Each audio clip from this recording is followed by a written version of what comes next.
Hey everybody, it's Dave. Blue Jacket 66 here for another video.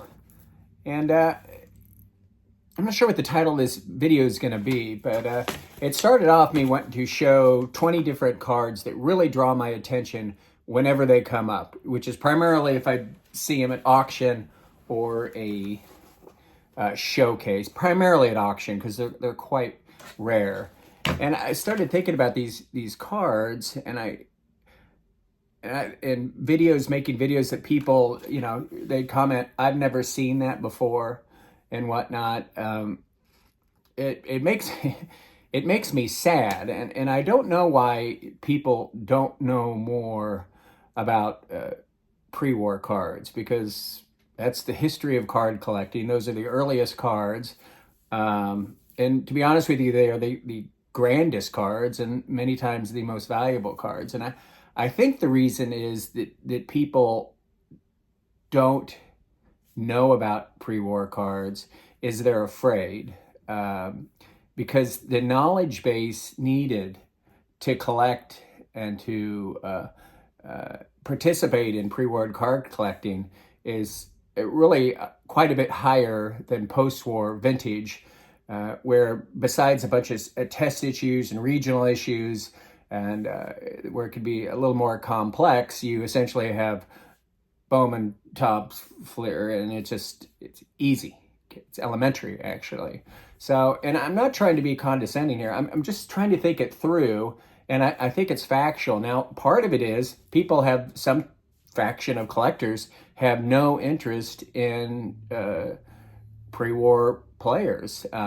Why you would not have an interest in Babe Ruth and Ty Cobb and Christy Matheson and Cy Young and Walter Johnson and Trey Piner and Jimmy Fox, etc., while you do have an interest in Warren Spahn and Mattingly and Cecil Cooper, that I don't know. And I'm not getting snarky here. I'm just being honest. To each his own, and maybe that's one of the reasons. But I think a lot of people are afraid because it is difficult. And then I started thinking about, well, what am I doing here? I was going to make this video about 20 cards that really turn my head when I see them in auction, which isn't very clearly. And I looked them up in the standard catalog for vintage card prices. And that is, I think, step one. And I've said it over and over. This is step one. It is your, I don't want to say Bible, but it is your primer. It is your Rosetta Stone, which is, I think, a good analogy to pre-war collecting, and why people that collect vintage, even if they're not into pre-war vintage yet, don't have that and just thumb through it and look through it and use it as a reference. I've had one ever since I can remember. The one I'm showing here is the 2012, which is the issue I have, and it looks like it's been around the world. It looks like it's been in the swimming pool. It looks very well loved, and you can get these. Bob Lemke, who produced it, passed away, so they haven't made one in a while. I really don't know the last year, 2018, 19. I'm not quite sure, but it doesn't matter the year because the information on these cards is essentially the same. There's been no huge breakthrough on 99% of the issues, and the prices they don't matter anyway. Price guides have never been relevant to me. And it is a price guide of every single card and an explanation description, really since the earliest cards, based in alphabetical order, and there's an index that has them chronological and alphabetical.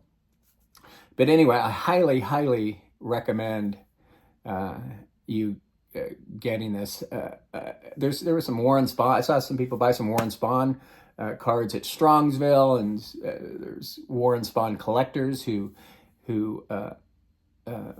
text me. And when I was at Strongsville, the most exciting Warren Spahn card I saw is right here, and no one said boo about it.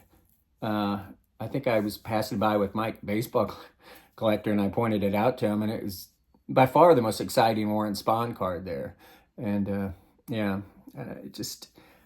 I think if you get your knowledge base up slowly, you'll be far more comfortable with it. And that is maybe being a lurker on Net 54. Maybe that's going to Old Cardboard, and they have tons of literature there and lots of information for you. Prewar cards is another one. There's just a ton of it, but if you get your feet wet and you just get a little bit of knowledge base, you'll be more and more comfortable.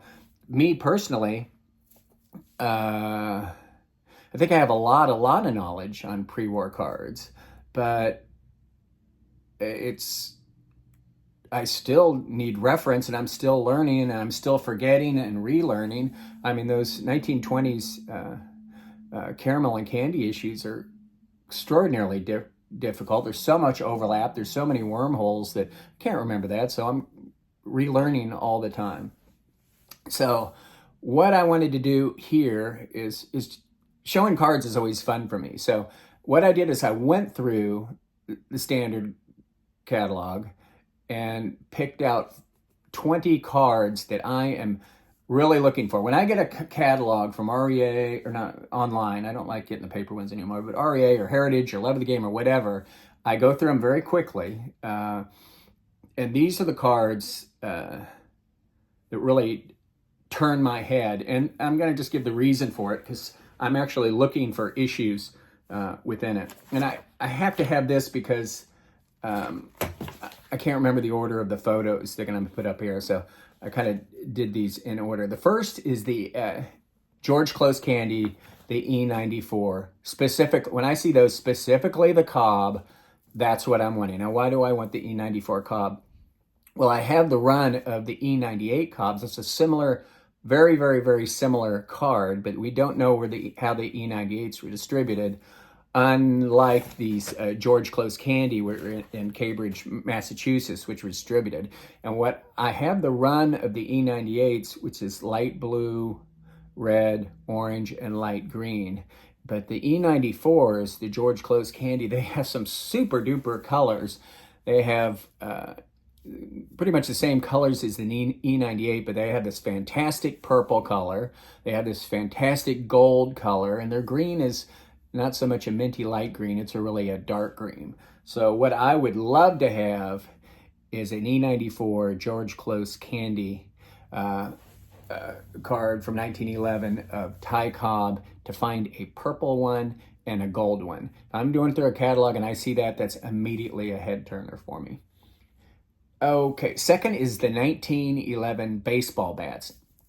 Now I collect Mathewson pretty heavily, and I really love food and beverage, and I love, when you say food and beverage pre-war, it's pretty much pre-war. I mean, in the 30s, things got somewhat boring, and a lot of exhibit cards, etc., and premiums, but those were all put out by caramel companies and gum companies and cigarette companies. It was all product related. But the 1911 baseball bats is, in my opinion, it came off a box. The cards came off a box of candy, and the back panel said just baseball bats, and it was penny candy, and they know that because they found complete boxes.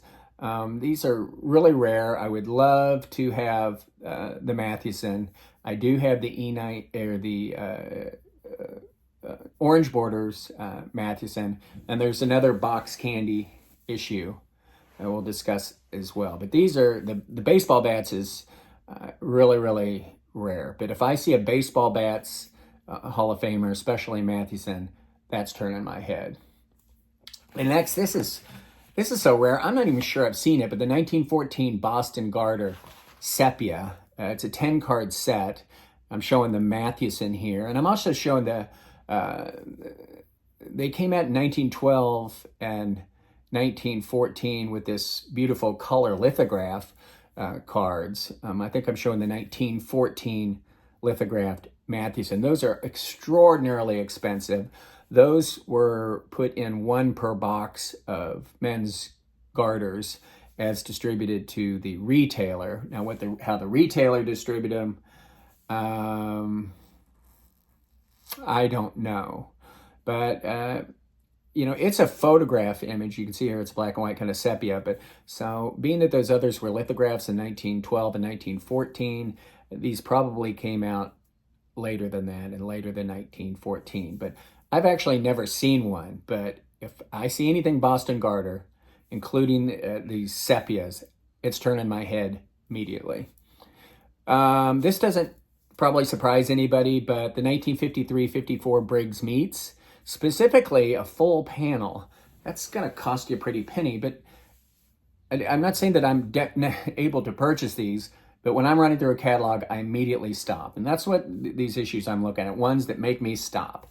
A PSA 9, 54 Topps Aaron does not make me stop. A PSA 8 Gaudy Ruth does not make me stop. These cards make me stop.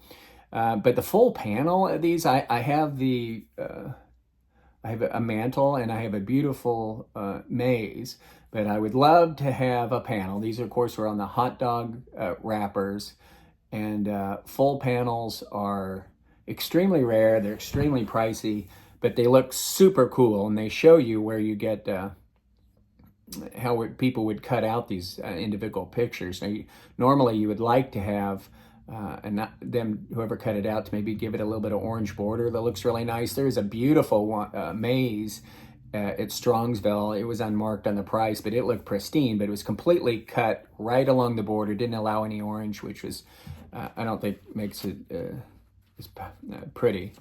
But looking for those panels, and they turn my head. The next is this D304 Cobb. I think there's just one off at Memory Lane in a PSA 4, not one, or an REA, or there's one in Memory Lane. I think it's in Memory Lane. It'd be too expensive for me in a grade of a 4 for sure. It's going to go big, but it's got some scratches on it. I don't like it. I was at Ash's table in Strongsville, and he had a PSA 3 that I would have been very interested in, and I think I would have paid a considerable sum for it, but I think he indicated that it was already sold. It was in his case. I don't know how long he'd had it. But for these D304s, there's 5 backs. The General Baking is the hardest back. There's the Bruner's bread, the Buttercrust bread, the Martin's, and the Weber bakeries. So those are all the backs. There's 5 different backs, and I would love to have the Cobb. I don't have a Matheson just because I've talked to Rick of Vintage Oddball Cards. The image isn't just there for me. He's pitching, and you're not like, oh, that's Christy Mathewson, unlike Cobb. The same with the Wagner and some of the others. There's little action shots that just look, I can't readily identify the player, and it just doesn't. But the Cobb is fantastic. I hope one day to own one. Shout out to Andrew Nuffsaid Cards, who has one, and he brought it to the get-together at Strongsville. So got to hold one at least. Next, 1915 or 14, but 15 would be more affordable, Cracker Jack Walter Johnson. I love Cracker Jack cards. I have the 1915 Cobb and the Joe Jackson, and I think I would love to top the Matheson. Is just, I don't know. I just don't love it. I don't love the two. We're talking Cracker Jack, so there's going to be some expense there, and it's Matheson, so I don't love it. But the Johnson is a cool pitching pose, and when I see that, I stop and I read and I look at that card. Another one that gets my attention, the 1915 Cracker Jack Walter Johnson, and I hope to own one. I've owned one before, and I sold it a long time ago.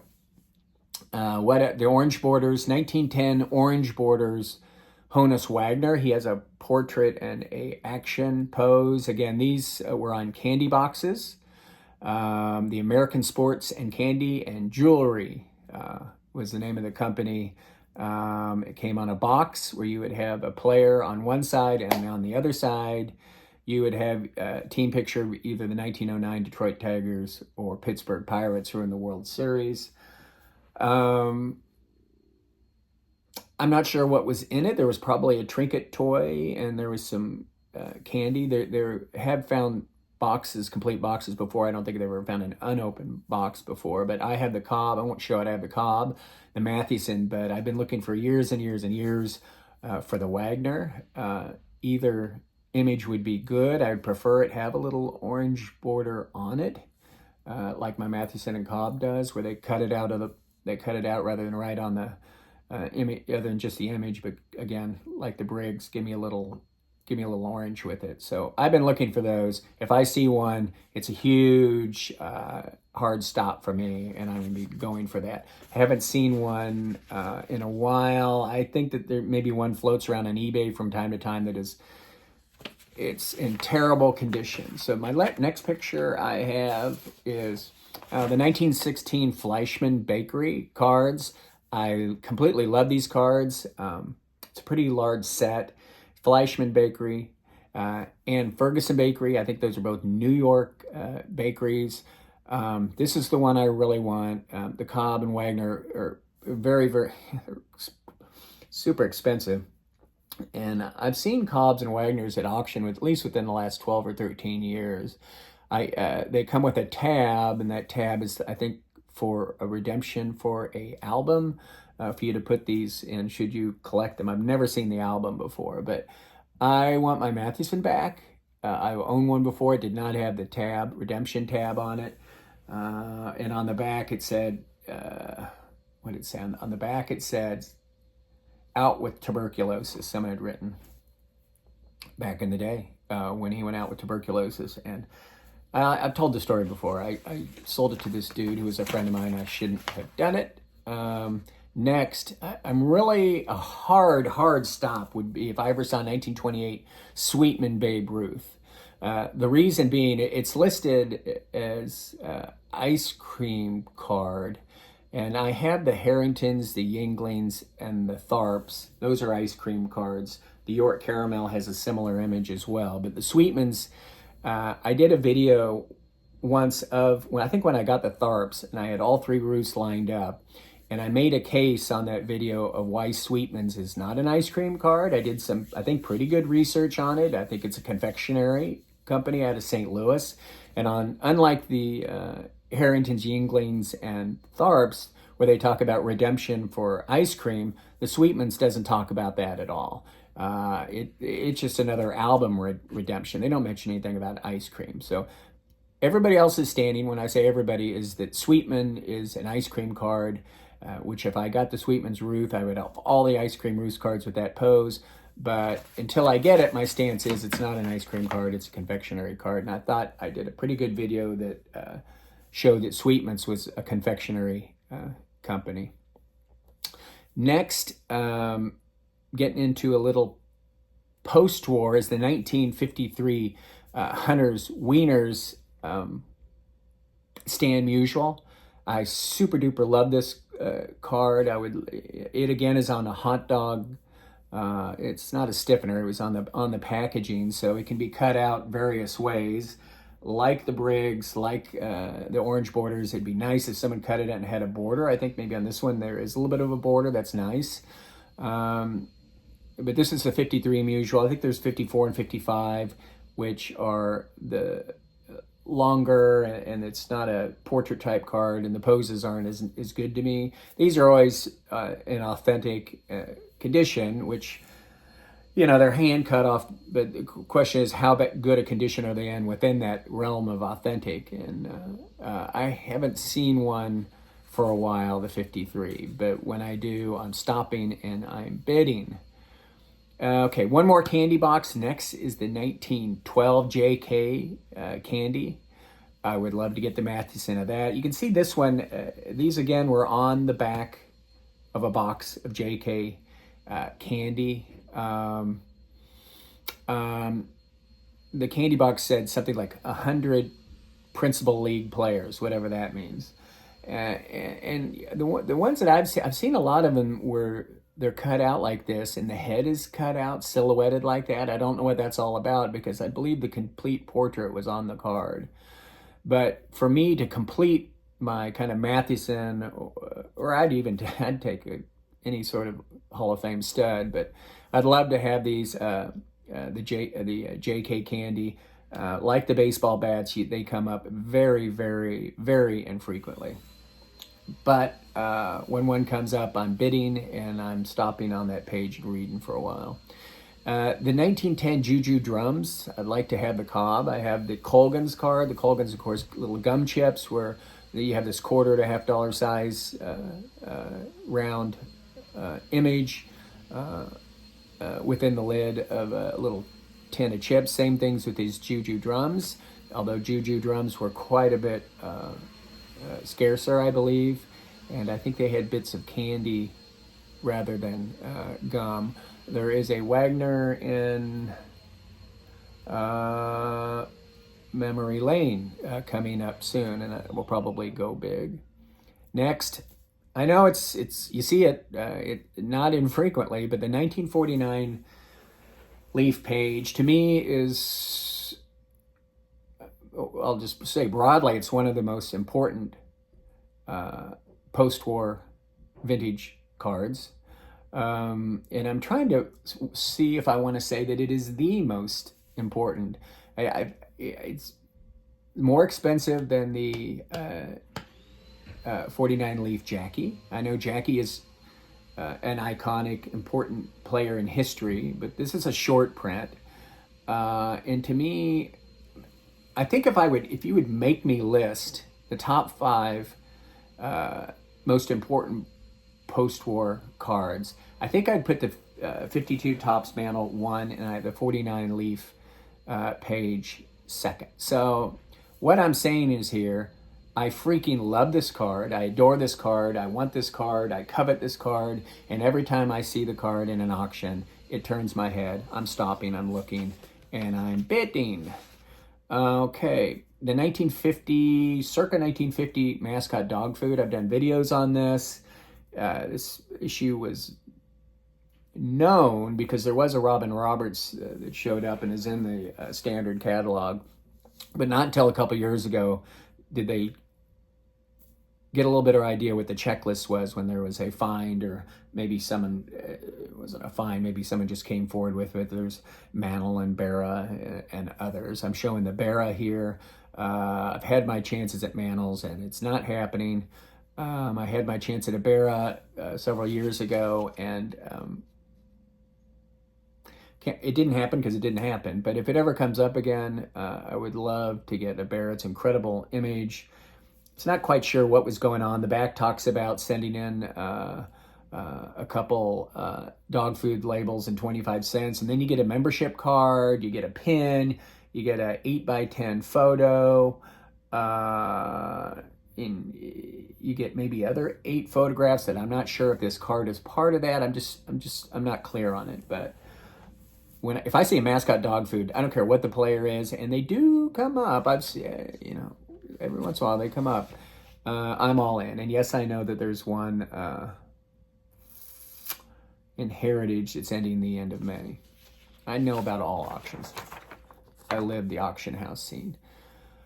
What's next did I have here? Oh, the 1912 E300 Plows Candy. If I see one of those in auction, I'm stopping and I'm drooling.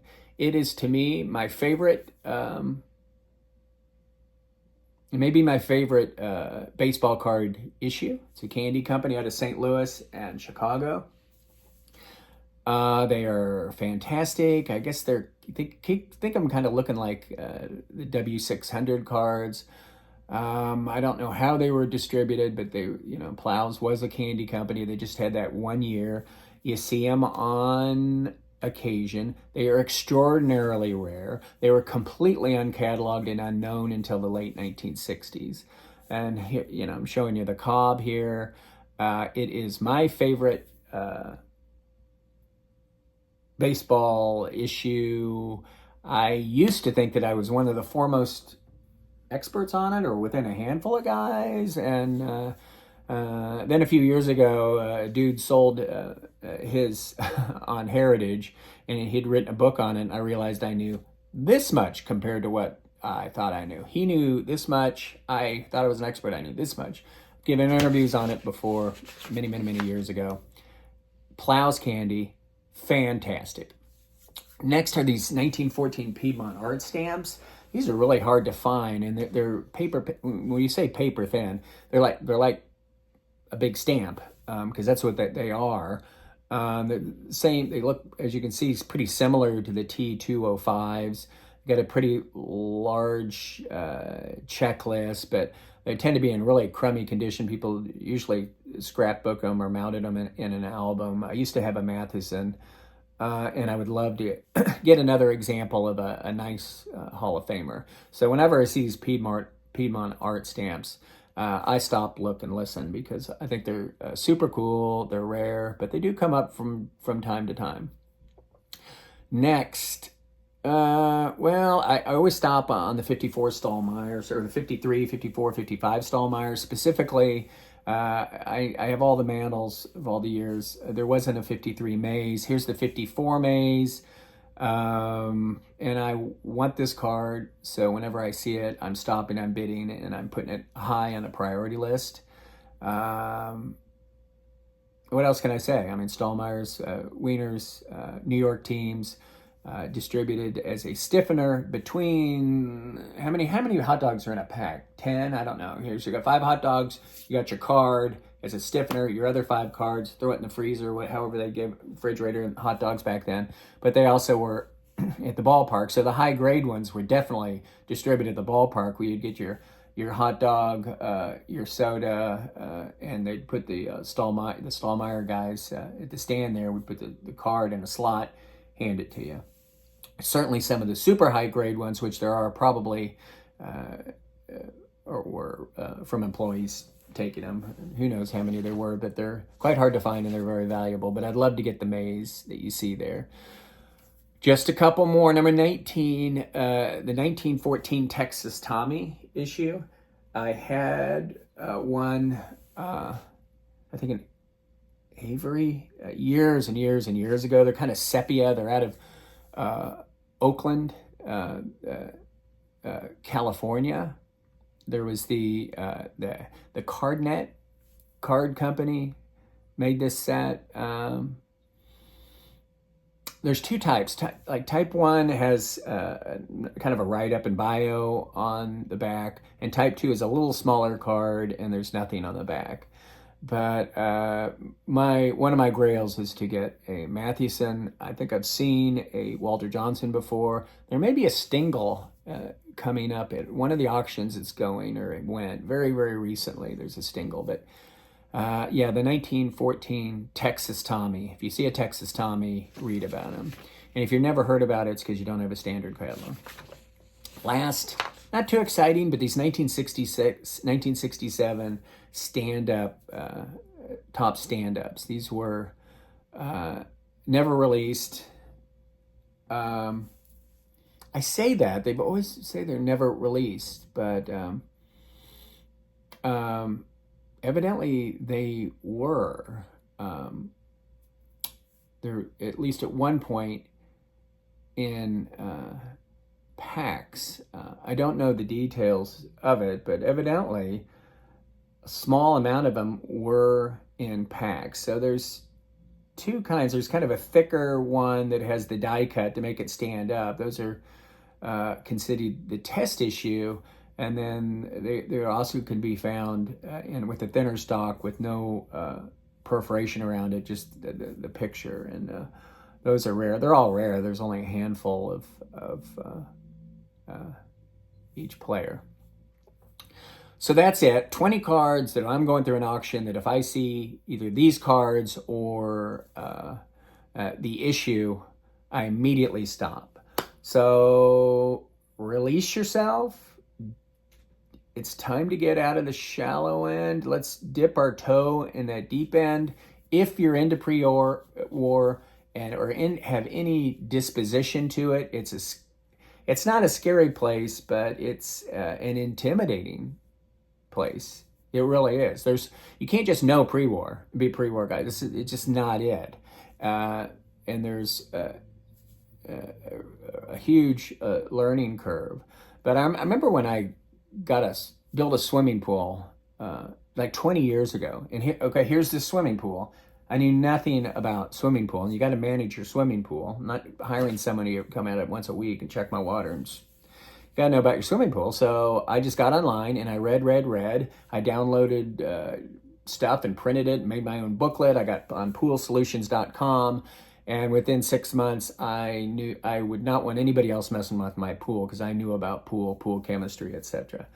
Same thing can happen with pre-war. You can know nothing as we speak right now, and with a little bit of studying, research, and reading, and it's all good stuff, become more and more knowledgeable as we go. So I don't know, just a quick afternoon. I hope it didn't come off as being aloof or anything like that, but I'm really wanting people to get, I'm just seeing more and more people get into the pre-war scene, and I don't blame you, because believe me, I collect 60s and 70s and 50s tops and all that stuff too. I don't know if it's a majority of my collection, but it's a large part in the early Bowmans, but it's so much more stimulating, the pre-war stuff. It's highly stimulating and interesting. So I don't know, take a look at it, and just thanks for watching the channel.